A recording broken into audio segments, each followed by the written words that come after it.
அனைவருக்கும் வணக்கம். 8ஆம் வகுப்பு தமிழ் புத்தகம், புதிய சமச்சீர் புத்தகம். அதில் இருக்கிற 2வது இயல் பகுதியிலேருந்து இன்றைக்கி நம்ம லைன் பை லைன் கொஷின் பார்க்க போகிறோங்க.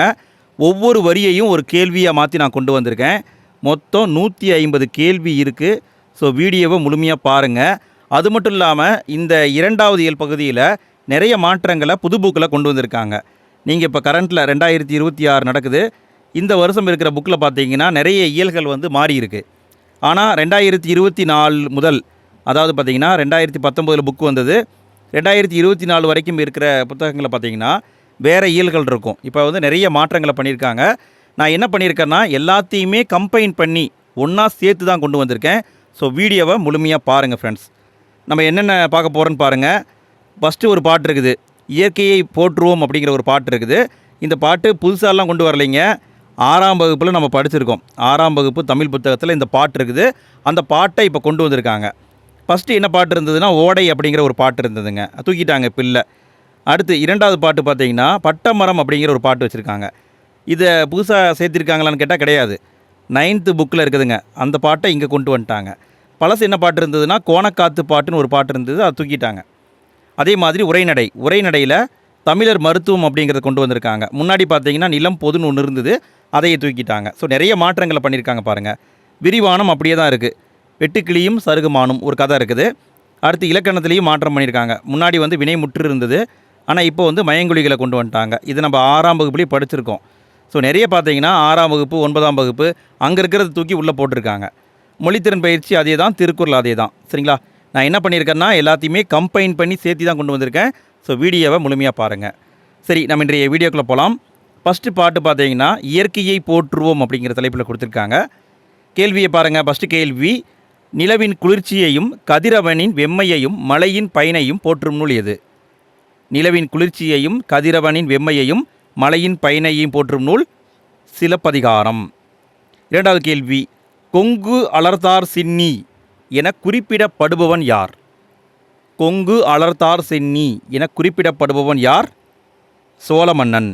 சென்னி அப்படின்னா சோழ மன்னனுக்கு தான் வருங்க. அடுத்து 3வது கேள்வி, பொறுத்துக. சொல்லையும் அதுக்கான பொருளையும் பொருத்தணும். அலி என்றால் கருணை, கொங்கு என்றால் மகரந்தம், அலர் என்றால் மலர்தல், மேரு என்றால் இமயமலை. அடுத்து 4வது கேள்வி, பொறுத்துக. சொல்லையும் அதுக்கான பொருளையும் பொருத்தணும். இதுக்கான பதில் தார் என்றால் மாலை, திகிரி என்றால் ஆணை சக்கரம், அங்கன் என்றால் அழகிய இடம், நாமநீர் என்றால் அச்சம் தரும் கடல். அடுத்து 5வது கேள்வி, இளங்கோவடிகள் எந்த மரபை சார்ந்தவர்? இளங்கோவடிகள் எந்த மரபை சார்ந்தவர்? சேரர் பரம்பரையை சார்ந்தவர். 6வது கேள்வி, இளங்கோவடிகளின் காலம் என்ன? இளங்கோவடிகளின் காலம் என்ன? கிபி 2ஆம் நூற்றாண்டில் வாழ்ந்தவர். நல்லா கவனிங்க, கிமு கிடையாது, கிபியில் வாழ்ந்திருக்காரு, 2ஆம் நூற்றாண்டில் வாழ்ந்திருக்காரு. அடுத்து 7வது கேள்வி, சிலப்பதிகாரத்தின் வேறு பெயர்களில் தவறானது எது? சிலப்பதிகாரத்தின் வேறு பெயர்களில் தவறானது எது? தமிழின் முதல் காப்பியம் சிலப்பதிகாரம், முத்தமிழ் காப்பியம், குடிமக்கள் காப்பியம், இயற்கை காப்பியம் வராதுங்க, இது தப்பு. அடுத்து 8வது கேள்வி, இரட்டை காப்பியங்கள் எனப்படுபவை எவை? இரட்டை காப்பியங்கள் எனப்படுபவை எவை? இதுக்கான பதில் சிலப்பதிகாரமும் மணிமேகலையும் இரட்டை காப்பியங்கள். அடுத்து 9வது கேள்வி, கொங்கு அலர்த்தார் சூடியவன் என சிலப்பதிகாரம் யாரை குறிப்பிடுகிறது? கொங்கு அலர்த்தார் சூடியவன் என சிலப்பதிகாரம் யாரை குறிப்பிடுகிறது? சோழ மன்னனை தான் குறிப்பிடுகிறதுங்க. அடுத்து 10வது கேள்வி, சிலப்பதிகாரம் இயற்கையை போற்றும் வரிசையை கண்டறிக. சிலப்பதிகாரம் இயற்கையை போற்றும் வரிசையை கண்டறிக.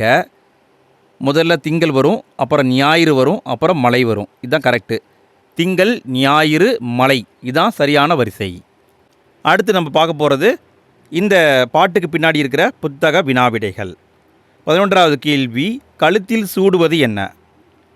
கழுத்தில் சூடுவது தார், தார்னா மாலை. 12வது கேள்வி, கதிரவனின் மற்றொரு பெயர் என்ன? கதிரவனின் மற்றொரு பெயர் என்ன?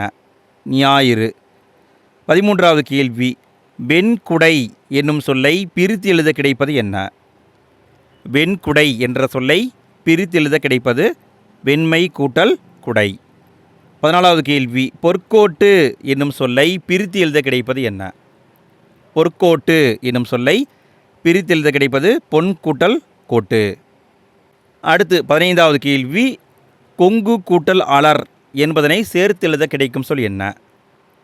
கொங்கு கூட்டல் அலர் என்பதை சேர்த்து எழுத கிடைக்கும் சொல் கொங்கலர்னு வரும், கொங்கலர்.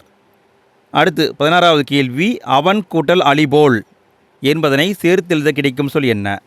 அவன் கூட்டல் அலிபோல் என்பதை சேர்த்து எழுத கிடைக்கும் சொல் அவன் அலிபோல் என்பது சரி, அவன் அலிபோல். அடுத்து நம்ம பார்க்க போகிறது, முன்னாடி பார்த்தீங்கன்னா ஒரு பழைய பாட்டு கொடுத்துருந்தாங்க, ஓடை அப்படிங்கிற தலைப்பில் ஒரு பாட்டு கொடுத்துருந்தாங்க. அதுலேருந்து நம்ம கேள்விகளை பார்க்கலாம். 17வது கேள்வி, வல்லைப்பாட்டின் சீருக்கு ஏற்ப முளவை மீட்டும் ஓடை ஆட உள்ளம் தூண்டுதே என்று பாடியவர் யார்? வல்லைப்பாட்டின் சீருக்கு ஏற்ப முளவை மீட்டும் ஓடை ஆட உள்ளம் தூண்டுதே என்று பாடியவர் யார்? இப்படி பாடியவர் வாணிதாசன். 18வது கேள்வி, தமிழகத்தின் வேர்ட்ஸ்வொர்த் என்று அழைக்கப்படுபவர் யார்? தமிழகத்தின் வேர்ட்ஸ்வொர்த் என்று அழைக்கப்படுபவர் வாணிதாசன். நல்லா கவனிங்க, தமிழகத்தின் வேர்ட்ஸ்வொர்த் யாருங்க? வாணிதாசன். அடுத்து 19வது கேள்வி, வாணிதாசனின் இயற்பெயர் என்ன? வாணிதாசனுடைய இயற்பெயர் என்ன? அரங்கசாமின்னு சொல்லுவாங்க. அரங்கசாமி என்கிற எத்திராசுலு, இதை கூட சொல்லலாம், அரங்கசாமி என்கிற எத்திராசுலு. அடுத்து 20வது கேள்வி, வாணிதாசன் யாருடைய மாணவர்? வாணிதாசன் யாரின் மாணவர்? பாரதிதாசனுடைய மாணவருங்க. அடுத்து 21வது கேள்வி, வாணிதாசன் அறியாத மொழிகள் என்னென்ன? வாணிதாசன் அறியாத மொழிகள் என்னென்ன? இவருக்கு தமிழ், தெலுங்கு, ஆங்கிலம், பிரெஞ்சு தெரியும், சமஸ்கிருதம் தெரியாது. ஸோ இதுதான் தவறு. 22வது கேள்வி, வாணிதாசனின் சிறப்பு பெயர்கள் என்னென்ன? வாணிதாசனுடைய சிறப்பு பெயர்கள் என்னென்ன? கவிஞர் ஏறு, பாவலர் மணி, இரண்டுமே வருங்க. கவிஞர் ஏறு அப்படின்னாலும் இவர் தான், பாவலர் மணி அப்படின்னாலும் இவர் தான். அடுத்து 23வது கேள்வி, வாணிதாசனுக்கு எந்த அரசு செவாலியர் விருது வழங்கியது? வாணிதாசனுக்கு எந்த அரசு செவாலியர் விருது வழங்கியது? பிரெஞ்சு அரசாங்கம் கொடுத்துருப்பாங்க, செவாலியர் விருது கொடுத்துருப்பாங்க. 24வது கேள்வி, வாணிதாசன் எழுதிய நூல்களில் பொருந்தாதது எது? வாணிதாசன் எழுதிய நூல்களில் பொருந்தாதது எது? தமிழச்சி, கொடிமுல்லை, தொடுவானம் சரி, கொங்குதேர் வாழ்க்கை என்பது இவர் எழுதிய நூல் கிடையாது, இது தவறு. அடுத்து 25வது கேள்வி, வாணிதாசன் எழுதிய ஓடை என்ற பாடல் இடம்பெற்ற நூல் எது? வாணிதாசன் எழுதிய ஓடை என்ற பாடல் இடம்பெற்ற நூல் தொடுவானத்தில் இருக்குதுங்க. தொடுவானம் அப்படிங்கிறது ஒரு புத்தகம், அந்த புத்தகத்தில் தான் இந்த பாட்டு இருக்குது. 26வது கேள்வி, சொல் பொருள் பொருத்துக. சொல்லையும் அதுக்கான பொருளையும் பொருத்தணும். ஈரம் என்றால் இரக்கம், முழவு என்றால் இசைக்கருவி, பயிலுதல் என்றால் படித்தல், நாணம் என்றால் வெக்கம். 27வது கேள்வி, செஞ்சொல் மாதர் வல்லை பாட்டின் சீருக்கு ஏற்ப முளவை மீட்டும். இதில் அடிக்கோடிட்ட சொல்லின் பொருள் என்ன? எங்கே அடிக்கோடு போட்டிருக்காங்க? செஞ்சொல், இங்கே அடிக்கோடு போட்டிருக்காங்க. அடிக்கோடிட்ட சொல்லுடைய பொருள் என்னன்னு கேட்டிருக்காங்க. செஞ்சொல் என்றால் திருந்திய சொல், செஞ்சொல்னா திருந்திய சொல். அடுத்து 28வது கேள்வி, நெல் குத்தும்போது பாடப்படும் பாடல் என்ன? நெல் குத்தும்போது பாடப்படும் பாடல் வல்லைப்பாட்டு, வல்லைப்பாட்டு. 29வது கேள்வி, வாணிதாசனின் கூற்றுப்படி நெஞ்சில் இரக்கமில்லாதவர்களை வெட்கப்பட வைப்பது எது? வாணிதாசனின் கூற்றுப்படி நெஞ்சில் இரக்கம் இல்லாதவர்களை வெட்கப்பட வைப்பது ஓடை. அடுத்து நம்ம பார்க்க போகிறது புத்தக வினாவிடைகள். 30வது கேள்வி, பள்ளிக்கு சென்று கல்வி டேஸ் சிறப்பு. பள்ளிக்கு சென்று கல்வி பயிலுதல், பயிலுதல் சிறப்பு. 31வது கேள்வி, செஞ்சொல் மாதரின் வல்லைப்பாட்டிற்கு ஏற்ப முளவை மீட்டுவது எது?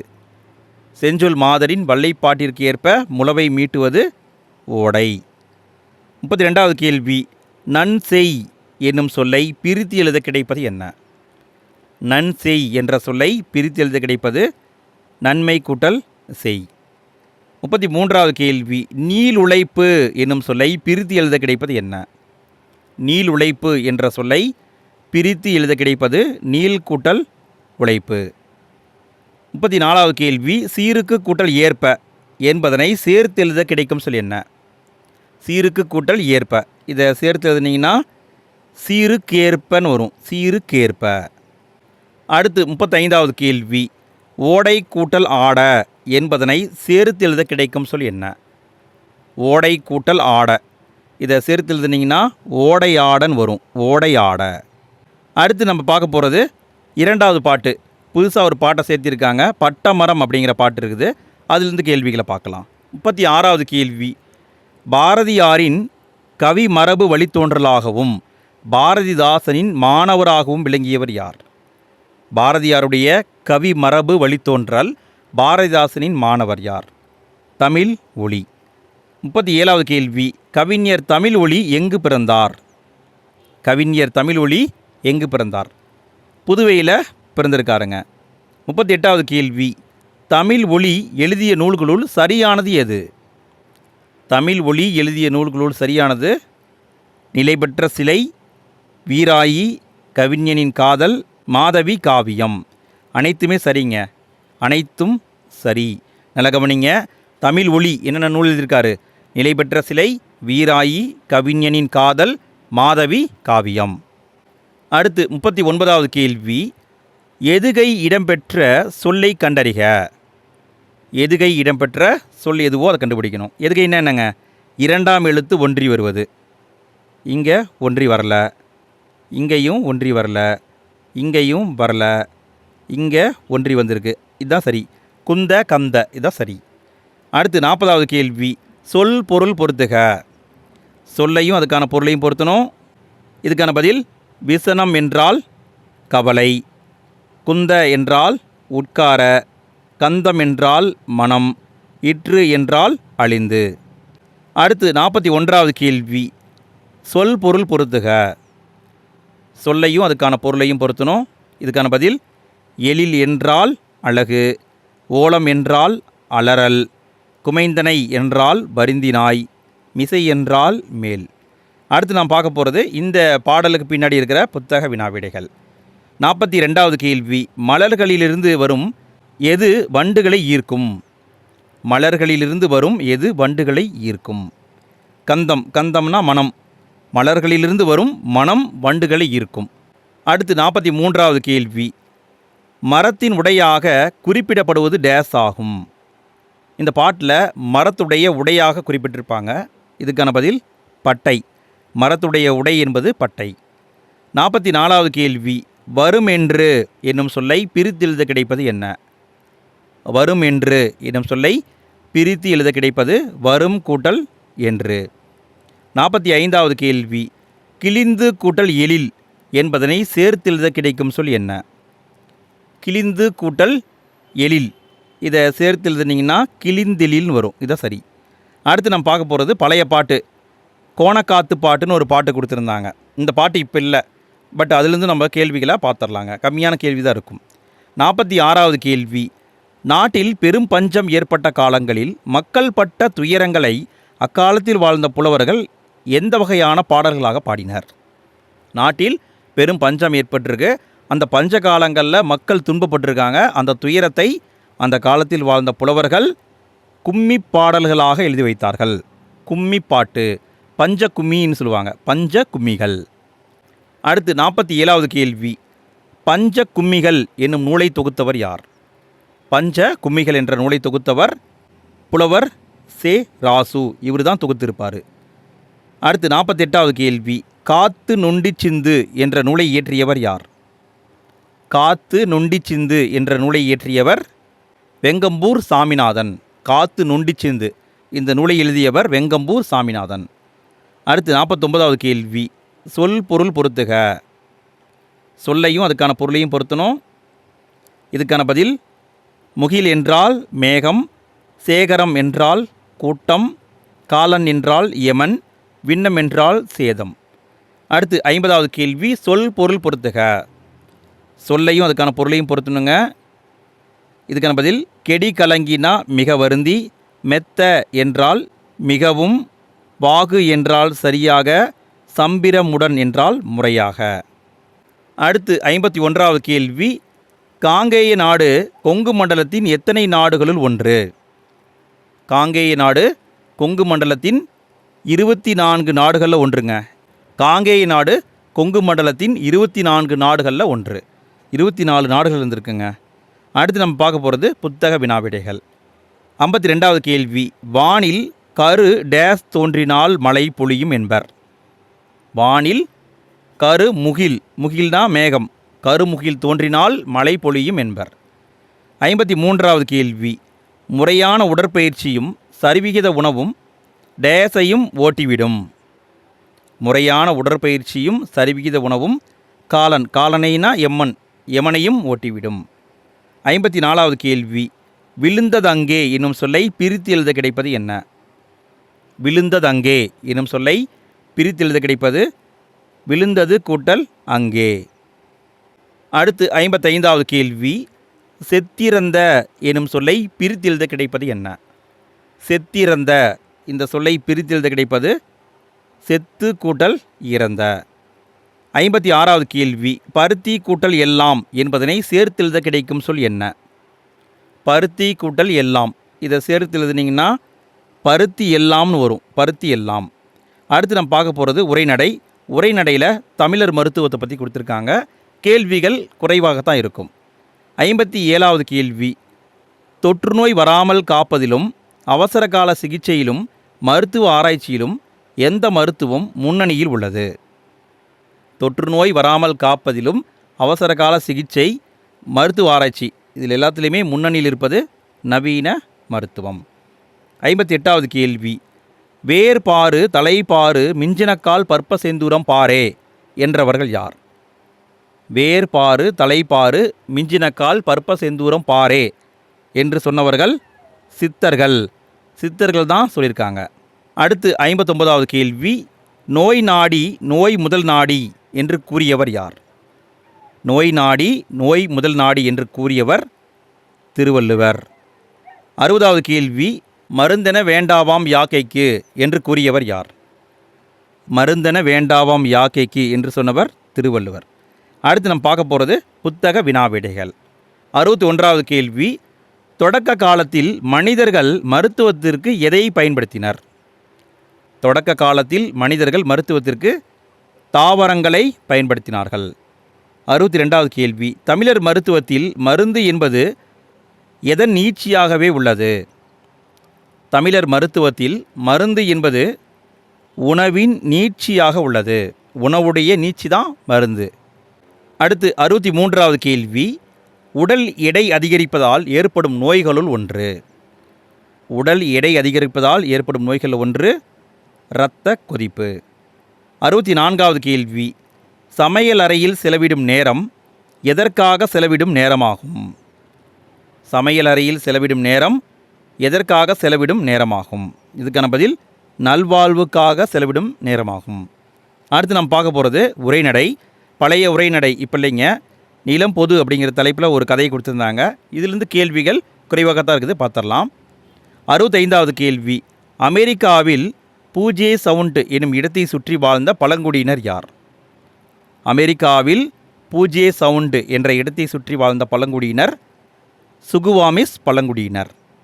66வது கேள்வி, சுகுவாமிஸ் பழங்குடியினரின் தலைவர் யார்? சுகுவாமிஸ் பழங்குடியினரின் தலைவர் யார்? சியாட்டல். சியாட்டல். 67வது கேள்வி, சுகுவாமிஸ் பழங்குடியினரின் சகோதரிகள் எவை? இவங்க சகோதரியாக எதை சொல்கிறாங்க? மலர்களை சகோதரின்னு சொல்கிறாங்க.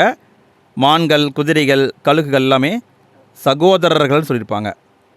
சகோதரர்கள் எது எதுன்னு பார்த்துக்கோங்க ஃப்ரெண்ட்ஸ். இதை வச்சும் கேட்க வாய்ப்பு இருக்குது. எப்படி வேணால் கேட்குறாங்க இப்போலாம் கேள்வியை, சரிங்களா? பார்த்துக்கோங்க.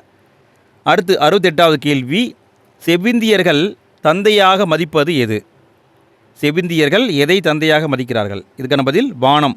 வானத்தை தந்தையாக மதிக்கிறார்கள். 69வது கேள்வி, தமிழக பழங்குடிகள் எனும் நூலை எழுதியவர் யார்? தமிழக பழங்குடிகள் என்ற நூலை எழுதியவர் பக்தவச்சல பாரதி. அடுத்து நாம் பார்க்க போகிறது புத்தக வினாவிடைகள். 70வது கேள்வி, செவிந்தியர்கள் நிலத்தை என்னவாக மதிக்கின்றனர்? செவிந்தியர்கள் நிலத்தை தாயாக மதிக்கின்றார்கள். வானம் என்பது தந்தை, நிலம் என்பது தாய், மலர்கள் வந்து சகோதரி. சரிங்களா, பார்த்து வச்சுக்கோங்க. அடுத்து 71வது கேள்வி. இன்னோசை என்னும் சொல்லை பிரித்து எழுத கிடைப்பது என்ன? இன்னோசை என்ற சொல்லை பிரித்து எழுத கிடைப்பது இனிமை கூட்டல் ஓசை. 72வது கேள்வி. பால் கூட்டல் ஊரும் என்பதனை சேர்த்து எழுத கிடைக்கும் சொல் என்ன? பால் கூட்டல் ஊரும், இதை சேர்த்து எழுதுனீங்கன்னா பாலூரும் என்று வரும். அடுத்து நான் பார்க்க போகிறது விரிவானம். விரிவானத்தில் ஒரு கதை இருக்குது, வெட்டுக்கிளியும் சருகுமானும் அப்படிங்கிற கதை. கதைக்குள்ள இருந்தெல்லாம் கேள்வி வராதுங்க. பட் அந்த கதையை சார்ந்து ஆசிரியர் குறிப்பு முக்கியமான பாயிண்ட்டை மட்டும் கேட்க வாய்ப்பு இருக்குது. அதை பார்த்துடலாம். 73வது கேள்வி. தமிழ்நாடு, கேரளா மாநிலங்களின் எல்லைக்கு அருகே உள்ள பரம்பிக்குளம், ஆனைமலை போன்ற பகுதிகளில் வாழும் பழங்குடியினர் யார்? பரம்பிக்குளம், ஆனைமலை போன்ற பகுதிகளில் வாழும் பழங்குடியினர் காடர்கள். 74வது கேள்வி. காடர்கள் பேசும் மொழி எவ்வாறு அழைக்கப்படுகிறது? காடர்கள் பேசும் மொழி எவ்வாறு அழைக்கப்படுகிறது? ஆள் அளப்புன்னு சொல்லுவாங்க, ஆள் அளப்பு. அடுத்து 75வது கேள்வி. காடர்களின் கதையை தொகுத்தவர்கள் யார்? காடர்களின் கதையை தொகுத்தவர்கள் யார்? 2 பேர் தொகுத்திருக்காங்க. மணிஷ் சாண்டி ஒருத்தர், மாதுரி ரமேஷ் ஒருத்தர், 2 பேர் சேர்ந்து தான் தொகுத்திருக்காங்க. 76வது கேள்வி. காடர்களின் கதையை யானையோடு பேசுதல் எனும் தலைப்பில் தமிழாக்கம் செய்தவர் யார்? காடர்களுடைய கதையை யானையோடு பேசுதல் என்ற பெயரில் தமிழாக்கம் செய்தவர் வா. கீதா.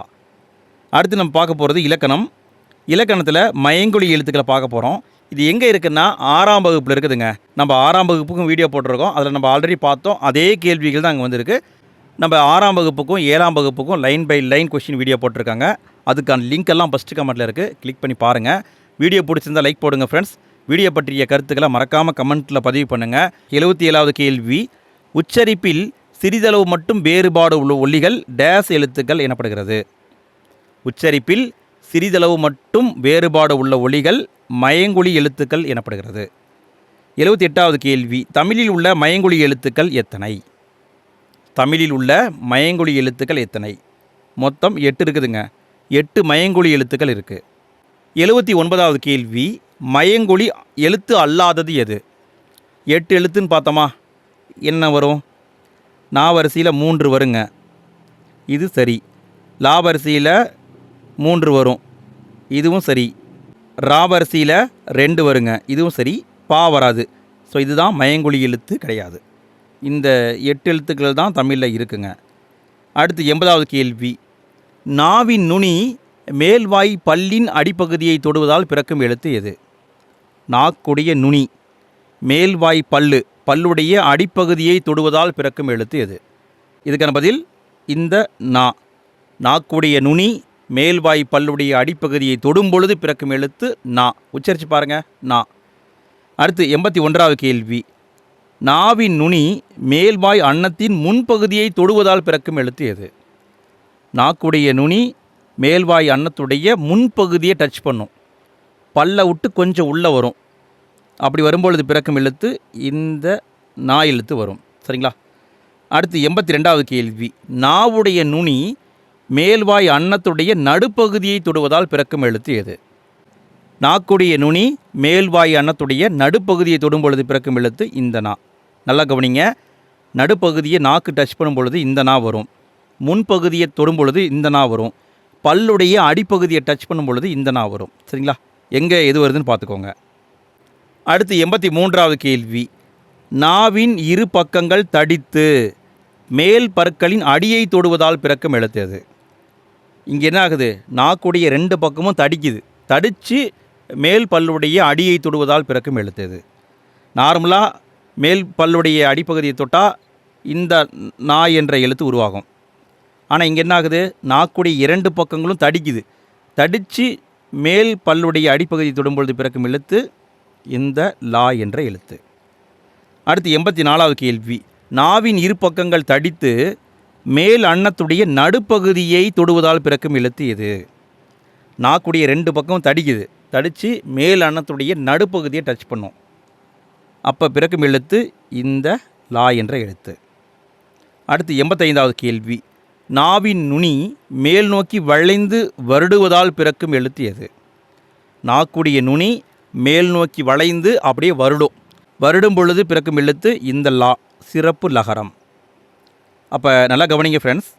அதாவது நாக்குடைய 2 பக்கமும் தடிக்குது, தடித்து பல்லுடைய அடியை தொட்டால் இந்த லா வரும். அதே மாதிரி தடித்து மேல் அன்னத்துடைய நடுப்பகுதியை தொட்டால் இந்த லா வரும். வளைந்து வருடுனா இந்த லா வரும். அடுத்து 86வது கேள்வி. நாவின் நுனி மேல் அன்னத்தின் முதல் பகுதியை தொட்டு வருடுவதால் பிறக்கும் எழுத்து எது? இங்கே என்ன பண்ணுது? நாக்குடைய நுனி மேல் அன்னத்துடைய முதல் பகுதியை தொட்டு வருடுது. தொட்டு வருடுவதால் பிறக்கும் எழுத்து இந்த ரா என்ற எழுத்து. 87வது கேள்வி. நாவி நுனி மேல் அன்னத்தின் மையப்பகுதியை உரசுவதால் பிறக்கும் எழுத்து எது? இங்கே ஆப்ஷன் தப்புங்க, நான் சொல்லிடுறேன். இந்த ரா என்ற எழுத்து வரணும். சரிங்களா? நாக்குடைய நுனி மேல் அன்னத்துடைய மையப்பகுதியை உரசுனா இந்த ரகரம் பிறக்கும். அடுத்து 88வது கேள்வி. பொறுத்துக. சரியாக பொருத்தணுங்க. பொருள் வேறுபாடை வச்சு பொருத்தணும். இதுக்கான பதில் இந்த வானம். வானம் என்றால் வெடி. இந்த வானம் என்றால் ஆகாயம். இந்த பனி என்றால் வேலை. இந்த பனி என்றால் குளிர்ச்சி. அடுத்து 89வது கேள்வி. பொறுத்துக. சரியாக பொறுத்துங்க பார்க்கலாம். இதுக்கான விடை இந்த இலை என்றால் செடியுடைய உறுப்பு. இந்த இலைனா மெலிந்து போகுதல். இந்த இலைனா நூல் இலை. விலைனா விரும்பு. அடுத்து 90வது கேள்வி. பொறுத்துக. இதுக்கான பதில் இந்த ஏரி. ஏரி என்றால் நீர்நிலை. இந்த ஏரினா மேலே செல்லுதல். கூரை என்றால் வீட்டின் மேற்பகுதி. இந்த கூரை என்றால் புடவை. அடுத்து 91வது கேள்வி. பொருள் வேறுபாட்டை பொறுத்துக. இதுக்கான பதில் சிரம். சிரம் என்றால் தலை. இலை என்றால் இந்த தலை. கடல் என்றால் இந்த பறவை. இந்த பறவைன்னா கடலுங்க. காகம் என்பது இந்த பறவை. அடுத்து 92வது கேள்வி. சரியான தொடரை கண்டறிக. கீழே இருக்கிற 4 தொடரில் ஏதோ ஒன்று தப்பாக இருக்குது. எது சரின்னு கண்டுபிடிக்கணும். இதுக்கான விடை ஃபஸ்ட்டு தொடர் தப்பு. பூ மனம் வீசியது. இந்த மனம்னா உள்ளம்னு அர்த்தம். 3 சொல்லி நான் வந்துருக்கணும். ஸோ தப்பு. 2வது பாயிண்ட்லேயும் தப்பு இருக்குது. புலியின் கண் 3 சொல்லின்னு வந்திருக்கணும். கண் சிவந்து காணப்பட்டது. இதுவும் தப்பு. குழந்தை பந்து விளையாடியது. இதுவும் தப்பு. ஏன்னா இந்த லகரம் வந்திருக்கணும். கதவை மெல்ல திறந்தான். இதுதான் சரி. அடுத்து நம்ம பார்க்க போகிறது இலக்கணம். இலக்கணத்தில் பழைய இலக்கணத்தை பார்க்க போகிறோம். வினைமுற்றை பற்றி கொடுத்துருக்காங்க. இதிலிருந்து கேள்விகளை பார்த்துடலாம். 93வது கேள்வி. ஒன்றன் செயலை குறிக்கும் சொல் எது? ஒன்றன் செயலை குறிக்கும் சொல் வினைச்சொல். 94வது கேள்வி. பொருள் முற்று பெற்ற வினைச்சொல் என்பது எது? பொருள் முற்று பெற்ற வினைச்சொல் என்பது வினைமுற்று. வினைமுற்று. 95வது கேள்வி. வினைமுற்று எத்தனை வகைப்படும்? வினைமுற்று எத்தனை வகைப்படும்? 2 வகைப்படுங்க. ஒன்று தெரிநிலை வினைமுற்று, இன்னொன்று குறிப்பு வினைமுற்று. 96வது கேள்வி. வினைமுற்று வராத இடம் எது? வினைமுற்று எங்கே வராது? இதுக்கான பதில் 5 பாலில் வரும், 3 இடங்களில் வரும், 3 காலங்களில் வரும். 5 திணை என்பது தப்பு. திணையே 2 திணை தான் இருக்குது. 5 திணை என்பது தவறு. அடுத்து 97வது கேள்வி. பொருள் இடம் முதலிய ஆறனுள் காலத்தை வெளிப்படையாக காட்டாமல் செய்பவரை மட்டும் வெளிப்படையாக காட்டும் வினைமுற்று எது? பொருள் இடம் காலம் இந்த மாதிரி 6 இருக்குங்க. அந்த 6க்குள்ளே காலத்தை காட்டாமல் யார் செய்கிறாங்களோ அவங்கள மட்டும் வெளிப்படையாக காட்டும் வினைமுற்று குறிப்பு வினைமுற்று. குறிப்பு வினைமுற்று. 98வது கேள்வி. குறிப்பு வினைமுற்று எதை வெளிப்படையாக காட்டாது? காலத்தை வெளிப்படையாக காட்டாது. குறிப்பு வினைமுற்று காலத்தை வெளிப்படையாக காட்டாது. அடுத்து 99வது கேள்வி. வியங்கோல் வினைமுற்று வரும் பொருள்களில் பொருந்தாதது எது? வியங்கோல் வினைமுற்று வரும் பொருட்களில் பொருந்தாதது. வாழ்த்துதல் வரும். வாழ்த்துதல், வைதல், வேண்டல் இதில் வருங்க. சினத்தல்ல வராது. இங்கே என்ன வரணும்னா விதித்தல் அப்படிங்கிற பொருள் வரணும். விதித்தல். வியங்கோல் வினைமுற்று 4 பொருளில் வரும். வாழ்த்துதல், விதித்தல், வைதல், வேண்டல். அடுத்து 100வது கேள்வி. அதே கொஷின் பாருங்கள் எப்படி வந்திருக்கு பாருங்கள். வாழ்த்துதல், வைதல், விதித்தல், வேண்டல் ஆகிய பொருட்களில் வரும் வினைமுற்று எது? இதுக்கான பதில் வியங்கோல் வினைமுற்று. 101வது கேள்வி. வியங்கோல் வினைமுற்று வரும் விகுதிகளில் பொருந்தாதது எது? வியங்கோல் வினைமுற்று வரும் விகுதிகளில் பொருந்தாதது இயர் வரும், இய வரும், அல் வரும், அம் வராது, கா வரும், கா, இய, இயர், அல் இதெல்லாம் வரும். அடுத்து 102வது கேள்வி, பாடம் படி, கடைக்கு போ போன்றவை எவ்வகையான வினைமுற்றுகள்? பாடம் படின்னு சொல்கிறாங்க, கடைக்கு போன்னு சொல்கிறாங்க. இது எந்த வகையான வினைமுற்று? ஏவல் வினைமுற்று. ஏவல் வினைமுற்று. அடுத்து 103வது கேள்வி, எழுதுமின் என்பதன் இலக்கண குறிப்பு தருக. எழுதுமின் என்பதன் இலக்கண குறிப்பு ஏவல் பன்மை வினைமுற்று. ஏவல் பன்மை வினைமுற்று.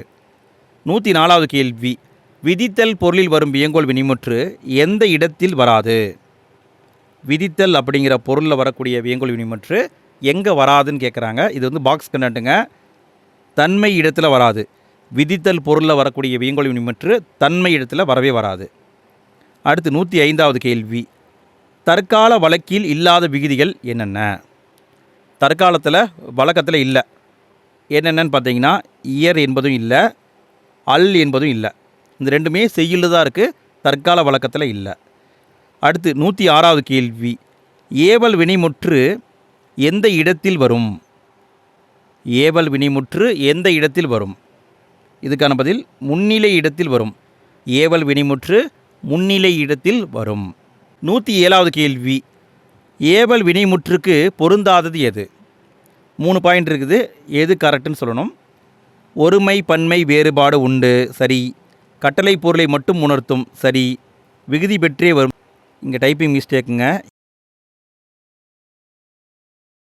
வினைமுற்றுக்கு பொருந்தாதது எது?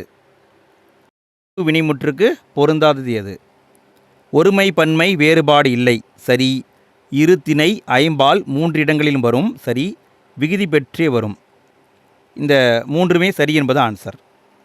அடுத்து 109வது கேள்வி, பின் வருவனவற்றுள் இறந்த கால வினைமுற்று எது? இறந்த கால வினைமுற்று எது? படித்தான் என்பது இறந்த கால வினைமுற்று. அடுத்து 110வது கேள்வி, சென்றனர் என்ற வினைமுற்றின் வேர்ச்சொல் என்ன? சென்றனர் என்ற வினைமுற்றின் வேர்ச்சொல் செல் என்பது சரி. அடுத்து 111வது கேள்வி, செய்பவர் கருவி முதலான ஆறும் வெளிப்படுமாறு அமைவது டேஸ் வினைமுற்று எனப்படும். செய்பவர் கருவி நிலம் காலம் இந்த மாதிரி 6 இருக்குங்க. இந்த 6ம் வெளிப்படுமாறு வந்தால் அதை தெரிநிலை வினைமுற்றுன்னு சொல்லுவாங்க. தெரிநிலை வினைமுற்று. அடுத்து நம்ம பார்க்க போகிறது புத்தக வினாவிடைகள். மாடு வயலில் புல்லை மேய்ந்தது. இந்த தொடரில் இருக்கிற வினைமுற்று என்னன்னு கேட்குறாங்க. மாடு வயலில் புல்லை மேய்ந்தது. வினைமுற்று மேய்ந்தது என்பது சரி. 113வது கேள்வி, பின் வருவனவற்றுள் இறந்த கால வினைமுற்று எது? முன்னாடியே பார்த்துட்டோம், இது ரிப்பீட் கொஷின். படித்தான் என்பது சரி. அடுத்து 114வது கேள்வி, பின் வருவனவற்றுள் ஏவல் வினைமுற்றுச்சொல் எது? ஏவல் வினைமுற்றுச்சொல் எது? ஓடு என்பது தான் ஏவல் வினைமுற்றுச்சொல். ஓடு என்பது தான் ஏவல் வினைமுற்றுச்சொல். அடுத்து நம்ம பார்க்க போகிறது மொழித்திறன் பயிற்சி. முக்கியமான தினங்களை கொடுத்துருக்காங்க, நல்லா மனப்பாடம் பண்ணி வச்சுக்கோங்க ஃப்ரெண்ட்ஸ். 115வது கேள்வி, உலக ஓசோன் தினம் என்று கொண்டாடப்படுகிறது. உலக ஓசோன் தினம் என்று கொண்டாடப்படுகிறது. இதுக்கான பதில் செப்டம்பர் 16. செப்டம்பர் 16 உலக ஓசோன் தினம். அடுத்து 116வது கேள்வி, உலக இயற்கை சீரழிவு தடுப்பு நாள் என்று கொண்டாடப்படுகிறது. உலக இயற்கை சீரழிவு தடுப்பு நாள் அக்டோபர் 5. அக்டோபர் 5. அடுத்து 117வது கேள்வி, தினங்களை பொறுத்துக. இதுக்கான பதில் பிப்ரவரி 2 என்பது உலக ஈரநில நாள். பிப்ரவரி 2. செப்டம்பர் 16 என்பது உலக ஓசோன் நாள். அக்டோபர் 6 என்பது உலக வனவிலங்கு நாள். அக்டோபர் 3 என்பது உலக இயற்கை நாள். அடுத்து நம்ம பார்க்க போகிறது மொழித்திறன் பயிற்சியில் தொடர் வகைகளை பார்க்க போகிறோம். 118வது கேள்வி, தொடர்கள் பொருள் அடிப்படையில் எத்தனை வகைப்படும்? தொடர்கள் பொருள் அடிப்படையில் 4 வகைப்படும். 4 வகைப்படும். அடுத்து 119வது கேள்வி, கரிகாலன் கல்லணையை கட்டினான் எவ்வகையான தொடர்? கரிகாலன் கல்லணையை கட்டினான், இது செய்தி தொடர். இது வந்து ஒரு செய்தி. ஸோ இங்கே வந்திருக்கிறது செய்தி தொடர். அடுத்து 120வது கேள்வி, சிலப்பதிகாரத்தை இயற்றியவர் யார்? இது எந்த வகையான தொடர்? சிலப்பதிகாரத்தை இயற்றியவர் யார்? இது பார்த்தீங்கன்னா வினா கேட்குற மாதிரி வருது. ஸோ வினா தொடர். அடுத்து 121வது கேள்வி. இளமையில் கல் எவ்வகையான தொடர்? இளமையில் கல்னு சொல்கிறாங்க. இது ஏவல் தொடர். ஏவல் தொடர். 122வது கேள்வி. உன் திருக்குறள் நூலை தருக. இது எவ்வகையான தொடர்? உன் திருக்குறள் நூலை தருக. இது வேண்டுதல் தொடர். வேண்டி கேட்குறோம். அடுத்து 123வது கேள்வி. உழவுத் தொழில் வாழ்க. இது எவ்வகையான தொடர்? உழவுத் தொழில் வாழ்க. இது வாழ்த்துதல் தொடர். அடுத்து 124வது கேள்வி. கல்லாமை ஒழிக எவ்வகையான தொடர்? கல்லாமை ஒழிக என்பது வைதல் தொடர். வைதல் அதாவது திட்டுற மாதிரி வருது இல்லைங்களா? ஸோ வைதல் தொடர். 125வது கேள்வி. அடடா என் தங்கை பரிசு பெற்றாள். இது எவ்வகையான தொடர்? அடடா என் தங்கை பரிசு பெற்றாள். இது வந்து பார்த்திங்கன்னா உவகை. உவகைனா மகிழ்ச்சி. ஸோ இங்கே மகிழ்ச்சியாக சொல்கிறாங்க, அதனால் உவகை தொடர். அடுத்து 126வது கேள்வி. புலி வருகிறது எவ்வகையான தொடர்? இது வந்து அச்சத்தொடர். அச்சத்தொடர். 127வது கேள்வி. பழந்தமிழ் இலக்கியங்கள் பல அழிந்து விட்டனவே. இது எவ்வகையான தொடர்? பழந்தமிழ் இலக்கியங்கள் அழிந்து விட்டனவே. இது அவலம். அவலத்தொடர். அடுத்து 128வது கேள்வி. மலையின் உயரம்தான் என்னே. இது எவ்வகையான தொடர்? இது வந்து ஆச்சரியமாக சொல்கிறாங்க. ஸோ இங்கே வந்திருக்கிறது வியப்பு தொடர். இங்கே வந்திருக்கிறது வியப்பு தொடர். அடுத்து 129வது கேள்வி. முக்காலமும் உணர்ந்தவர்கள் நம் முன்னோர்கள். இது எவ்வகையான தொடர்? முக்காலமும் உணர்ந்தவர்கள் நம் முன்னோர்கள். இது செய்தி தொடர். 130வது கேள்வி. கடமையை செய். இது எவ்வகையான தொடர்? கடமையை செய். இது ஏவல் தொடர். 131வது கேள்வி. பாரதியார் பாடல்களின் இனிமைதான் என்னே. இது எவ்வகையான தொடர்? பாரதியார் பாடல்களின் இனிமைதான் என்னே. இது பார்த்திங்கன்னா வியப்பு. வியப்பில் சொல்கிறாங்க. ஸோ வியப்பு தொடர். 132வது கேள்வி. நீ எத்தனை புத்தகங்களை படித்திருக்கிறாய்? இது எவ்வகையான தொடர்? இது விளைவு தொடர். அடுத்து 133வது கேள்வி. கலைச்சொற்களை பொறுத்துக. கலைச்சொற்களை பொருத்தணும். இதுக்கான பதில் ட்ரைப்ஸ்னா பழங்குடியினர், பிளெயின் என்றால் சமவெளி, வேலினா பள்ளத்தாக்கு, திக்கெட்டுனா புதர். அடுத்து 134வது கேள்வி. கலைச்சொற்களை பொறுத்துக. கலைச்சொற்களை பொருத்தணும். ரிட்ஜ் என்றால் மலைமுகடு, லோக்கஸ்ட் என்றால் வெட்டுக்கிளி, லெஃபர்ட் என்றால் சிறுத்தை, பட் என்றால் மொட்டு. 135வது கேள்வி. ஆன்டிபயோட்டிக்ஸ் கலைச்சொல் அறிக. ஆன்டிபயோட்டிக்ஸ் இதுக்கான கலைச்சொல் நுண்ணுயிர் முறி. அடுத்து நாம் பார்க்க போகிறது திருக்குறள். 136வது கேள்வி. சமன் செய்து சீர்தூக்கும் கோல் போல் அமைந்தொரு பால் கோடாமை சான்றோர்க்கு அணி. இந்த திருக்குறளில் இடம்பெற்றிருக்கிற அணி என்னன்னு கேட்குறாங்க. சமன் செய்து சீர்தூக்கும் கோல் போல். போல் அப்படிங்கிற வார்த்தை வந்திருக்கா? இங்கே என்ன வந்திருக்கு? உவமை அணி வந்திருக்கு. அடுத்து 137வது கேள்வி. வழியில் நிலைமையான் வள்ளுருவம் பெற்றம் புலியின் தோல் போர்த்து மேய்ந்தற்று. இதில் இடம்பெற்றிருக்கிற அணி என்ன? வழியில் நிலைமையான் வள்ளுருவம் பெற்றம் புலியின் தோல் போர்த்து மேய்ந்தற்று. இதில் வந்திருக்கிறது இல் பொருள் ஓமை அணி வந்திருக்கு. இல்லாத ஒரு பொருளை ஓமையாக சொல்கிறாங்க, அதனால் இங்கே வந்திருக்கிறது இல் பொருள் ஓமை அணி. அடுத்து 138வது கேள்வி. வருமுன்னர் காவாதான் வாழ்க்கை எரிமுன்னர் வைத்தூறு போல கெடும். இதில் இடம்பெற்றிருக்கிற அணி என்ன? வருமுன்னர் காவாதான் வாழ்க்கை எரிமுன்னர் வைத்தூறு போல. இங்கே வெளிவந்திருக்கு இல்லையா? போல என்ற வார்த்தை வெளிப்படையாக தெரிஞ்சிருக்கு. ஸோ இங்கே வந்திருக்கிறது ஓமை அணி. அடுத்து 139வது கேள்வி. கடல் ஓடா கால்வல் நெடுந்தேர் கடல் ஓடும் நாவாயும் ஓடா நிலத்து. இதில் இடம்பெற்றிருக்கிற அணி என்ன?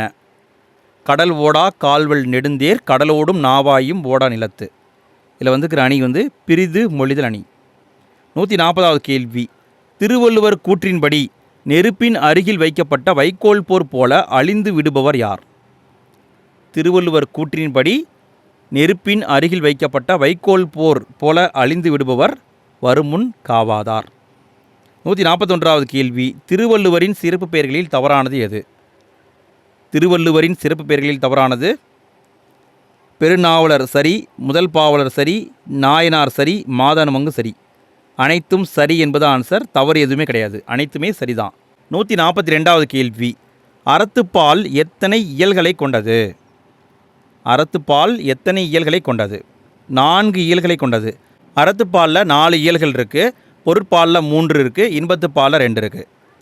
143வது கேள்வி, அறத்துப்பாலின் இயல்களில் தவறானது எது? 4 இயல்கள் இருக்குன்னு பார்த்தோம் இல்லைங்களா, இதில் ஏதோ ஒன்று தப்பாக இருக்குது. பாயிரவியல், இல்லறவியல், துறவரவியல், ஊழியல். அனைத்துமே சரிங்க. உங்களை குழப்பறதுக்காக தவறானது எதுன்னு கேட்டிருக்காங்க.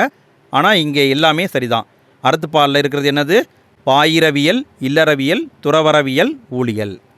அடுத்து 144வது கேள்வி, பொருட்பாலில் பொருந்தாதது எது? பொருட்பாலில் 3 இயல்கள் இருக்குதுன்னு பார்த்தோம். எது பொருந்தாதது? அரசியல், அமைச்சியல், ஒளிபியல் வரும், ஊழியல் வராது. ஊழியல் இங்கே அறத்துப்பாலில் வந்துடும். அடுத்து 145வது கேள்வி, இன்பத்துப்பாலில் உள்ள இயல்கள் எவை? இன்பத்துப்பாலில் 2 இருக்குதுங்க. களவியலும் கற்பியலும் இன்பத்துப்பாலில் இருக்குது. களவியல், கற்பியல். அடுத்து நம்ம பார்க்க போகிறது புத்தக வினாவிடைகள். 146வது கேள்வி, புகழாலும் பழியாலும் அறியப்படுவது எது? திருக்குறளின்படி புகழாலும் பழியாலும் அறியப்படுவது ஒருவருடைய நடுவு நிலைமை.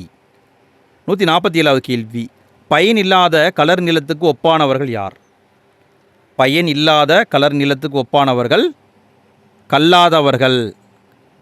அடுத்து 148வது கேள்வி, வல்லுருவம் என்னும் சொல்லை பிரித்து எழுத கிடைப்பது என்ன?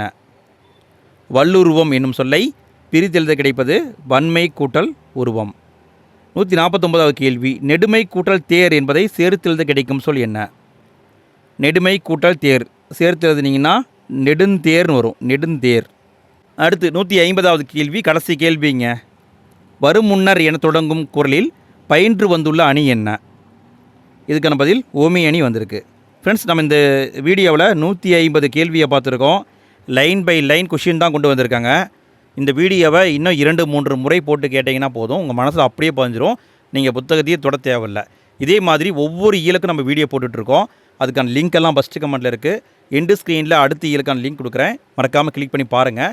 வீடியோ பிடிச்சிருந்தால் லைக் போடுங்க. வீடியோ பற்றிய ஃபீட்பேக்கை கமெண்ட்டில் பதிவு பண்ணுங்கள், உங்கள் ஃப்ரெண்ட்ஸ்க்கு ஷேர் பண்ணுங்கள். இன்றைய நாள் இனிய நாளாக அமைய வாழ்த்துக்கள்.